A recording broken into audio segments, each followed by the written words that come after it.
Dear God, I got one question. I need to know, do revolutionaries go to heaven? And if so, may their legacies last forever and their seeds grow. Tell them that we love them so and never let them die slow. It's like we cursed to be born black.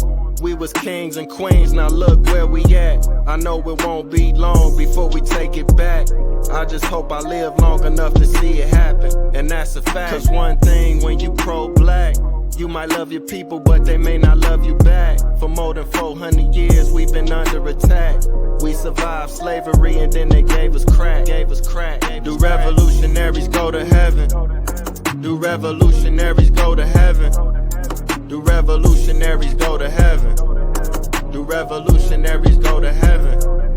Do revolutionaries go to heaven? I wanna know. Do revolutionaries go to heaven? I hope so. Do revolutionaries go to heaven? I wanna know. Do revolutionaries go to heaven? I hope.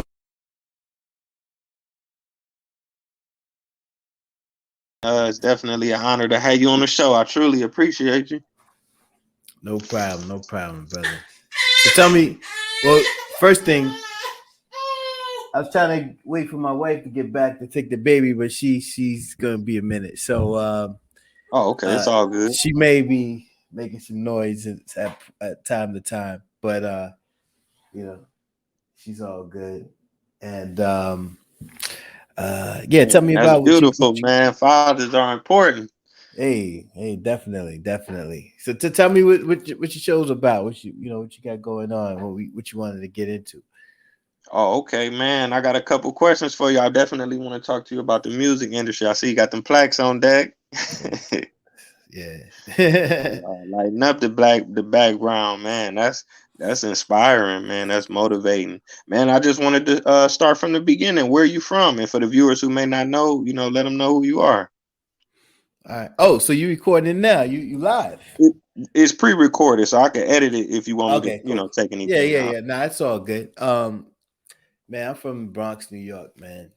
Grew up in the Bronx in a magical time, man.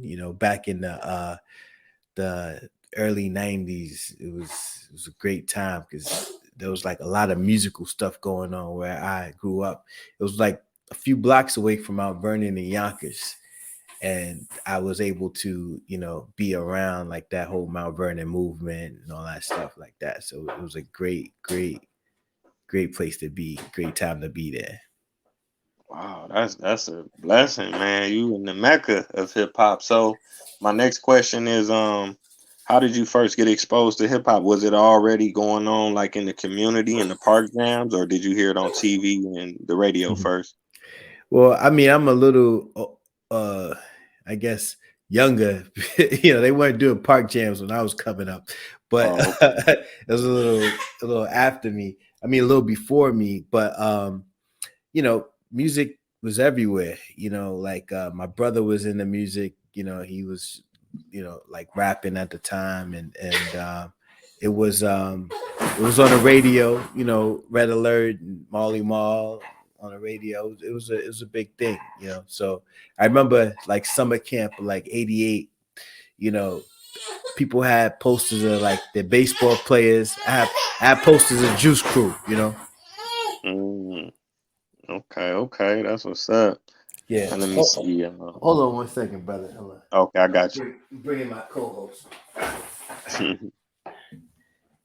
Yeah, hey, how you doing, Queen? JJ right here.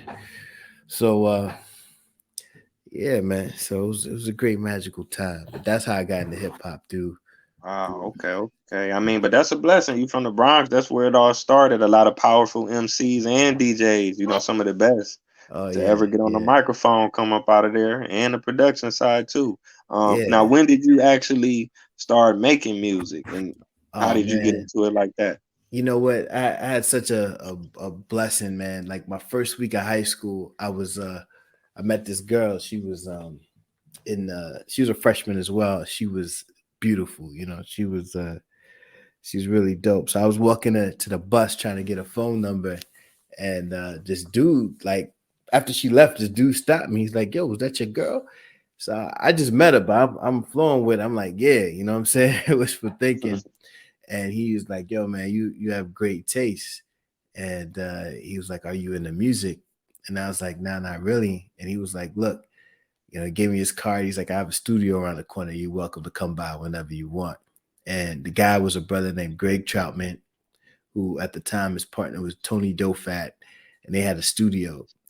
And at the studio, Tony was working on Heavy D's Blue Funk album. Pete Rock, CL Smooth was working out of there. They were just brother named Jesse West, who was also known as Third Eye. He was working on Lost Boys, early Big stuff. Like I just happened to like fall up into a great opportunity. It was crazy, and they let me sit in sessions. And from just watching Tony and Jesse, and I caught the bug, and I was like, "Yo, I gotta do this." Yeah. Wow, man, that's amazing. And even like you say, it's a blessing. You got a tremendous opportunity, but your work and your consistency, you know what I'm saying? You took advantage of it and made it tenfold, 100-fold, you know? Yeah, you know, it's I say it was such a blessing.